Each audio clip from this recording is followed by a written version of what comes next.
నిన్న ఎన్టీఆర్ ఇంటికొచ్చి పురంధరేశ్వరిని చూసి షాక్ అయ్యారట జూనియర్ ఎన్టీఆర్. నిన్న జూనియర్ ఎన్టీఆర్ ఇంటికి పురంధరేశ్వరి వచ్చినట్టుగా అయితే తెలుస్తోంది.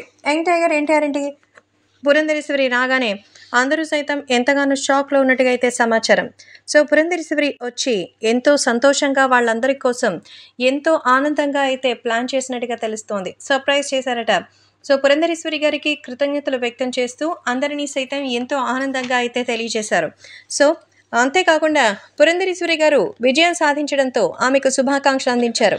మొత్తానికి అత్త అంటూ ఎంతో ప్రేమగా శుభాకాంక్షలు అందించినటువంటి జూనియర్ ఎన్టీఆర్కి కృతజ్ఞతలు వ్యక్తం చేసేందుకు తనని కలిసి చాలా కారణమైనటువంటి నేపథ్యంలో తన కోసం వచ్చినట్టుగా అయితే తెలుస్తోంది.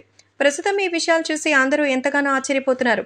జూనియర్ ఎన్టీఆర్ అంటే ప్రస్తుతం అక్కడ ఉన్నటువంటి వాళ్ళందరికీ ఎంతగానో ఇష్టం. అలాగే పురంధరేశ్వరి గారికి కూడా ఎప్పుడెప్పుడు ఎన్టీఆర్ తెలుగుదేశం పార్టీ తరపున నిలబడతారా అని అందరూ ఎదురు చూస్తూ ఉంటారు.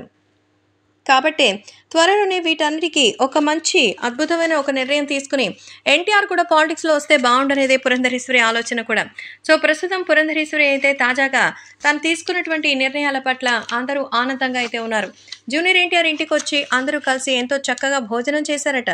యంగ్ టైగర్ ఎన్టీఆర్తో కలిసి వాళ్ళందరూ కాసేపు మాట్లాడినట్టుగా కూడా తెలుస్తోంది. సో తన ఇంటికి మేనత్త రావడంతో ఏర్పాట్లు కూడా బలంగానే చేశారట. చాలా రోజుల తర్వాత అందరూ ఒక్కటిగా చేరి భోజనం చేసినట్టుగా అయితే తెలుస్తోంది.